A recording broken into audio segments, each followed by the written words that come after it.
Travels with Blessed and Vincent.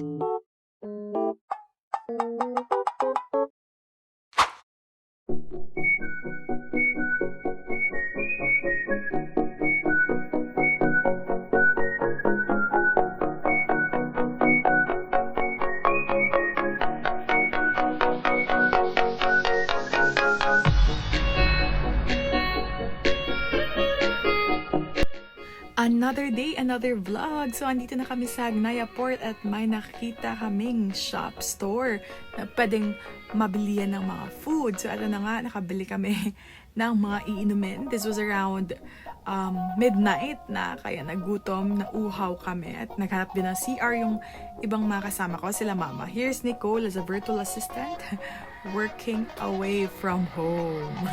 And here's our ticket. Lalapag ko na din yung mga pamasahe sa description box kung magkano. And we have chosen the island shipping rates kasi mas mura. Make sure to get ready with your ID kasi kailangan siya. Yung travel time pala, Cebu to Agnaya is approximately 4 hours. Pero nag-van kami, hindi kami nag-bus. So mga 2 to 3 hours lang. So yeah!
And eto na nga, dumating na kami sa Bantayan, Santa Fe. Please subscribe guys for more travel tips. Please, please, please. Yeah, so welcome to Bantayan. Here's Ninya, my sister. Pack na pack. So eto na nga, and here's Mama and Papa. Super saya din ni Papa. Kasi first time din niyang magbantayan. Here you go. And we're very happy na we arrived safely, lalo na't magkasama kami lahat. It's our first time pala guys na lumabas sa Cebu City with a complete family. Kasama sila Pia, sila Ninya. First time din nilang mag-ferry ng mga kapatid ko. Habang naglalakad, naghanap kami ng trike. Tricycle is worth 25 pesos per head. Tapos na-research namin sa Google na malapit lang yung stayhan namin sa Mac East. So, napag-isipan namin maglakad na lang. Pero later on, na-realize din namin na ang bibigat ng mga dala namin. So, nag-tricycle pa din kami. So, that's it. Nagbayad din kami ng environmental fee worth 100 pesos. And ito na nga, nag-tricycle na kami. And here we are. We just arrived at Mac East. Seaview Inn, lagay ko din sa description box yung mga details to contact. Super mura nito guys. And nasa harap na kami nasa beachfront na kami. So really, really worth it. Would recommend you to visit this place. And super bait ng owner. You can also visit their Facebook, Mac Est Seaview Inn, and sabihin nyo lang ni-recommend kayo ni Mabel, M-A-B-E-L. That's my mom, and friend niya yung owner nito. And yes, nasa banggit ko nga, nasa beachfront na kayo, and may 2 room, air-conditioned room, tas yung isa is fun room, tas murang-mura lang. And message nyo din sila. We arrived around 8 a.m. So, kaya kumakain muna kami, chill-chill yung iba. Tapos super ganda dito kasi may honest store sila. Charot, parang Batanes, diba? So you can just get anything you want. Tapos ilistan mo lang sa loob. May paper doon. Tapos kuha-kuha ka lang din sa ref. Just make sure to be honest, ha? So eto na nga, picture-picture muna kami. And ganito talaga kami, guys. May OOTD pack na pack. Our OOTD for today is khaki tsaka white, para magandang tignan sa pictures. So, kanya-kanyang pictures, kanya-kanyang boyfriend Instagram. So, ayun na nga, si Dale, tsaka si Nicole. That's Kobe, my sister's boyfriend. So, here's the pictures, the results. Diba, may pa-candid. And we have full family picture na din, and the mom. Since we are celebrating Mother's Day na din, so, of course, may pa-balloons kami. And then, may pa-surprise kami ni Mama. Wow. So, eto na nga guys, nabanggit ko sa previous vlog namin. It's their 30th anniversary. Hindi namin binigay doon sa bahay. Binigay namin dito sa Bantayan mismo para ma-celebrate namin yung pera together. Just kidding. Pero yun na nga, we just gave them a small amount of gifts para monetary gift para ma-happy din sila at may mabili sila dito ng mga seafood for us and for them.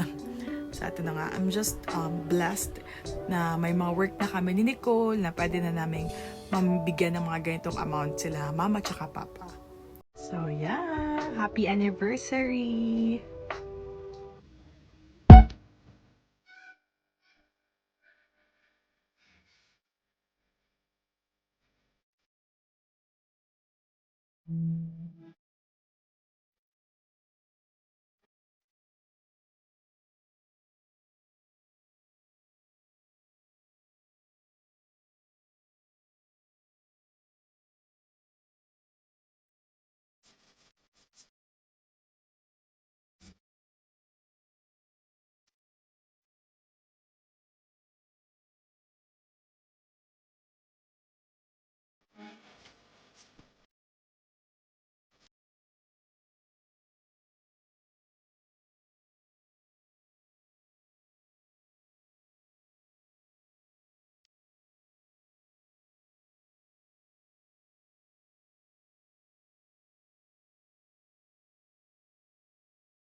Ang cellphone ko, hindi. Okay.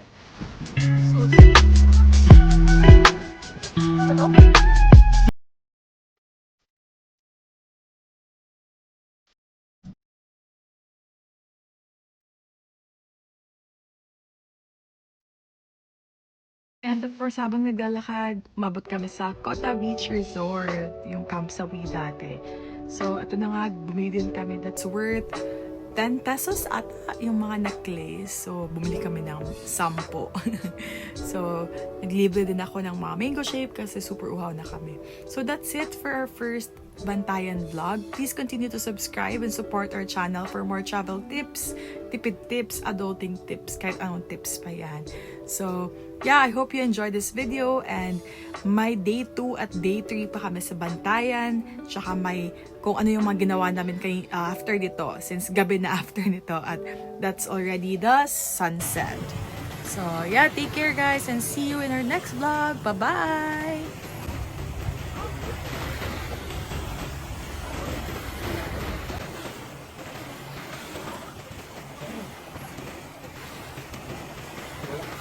Yeah.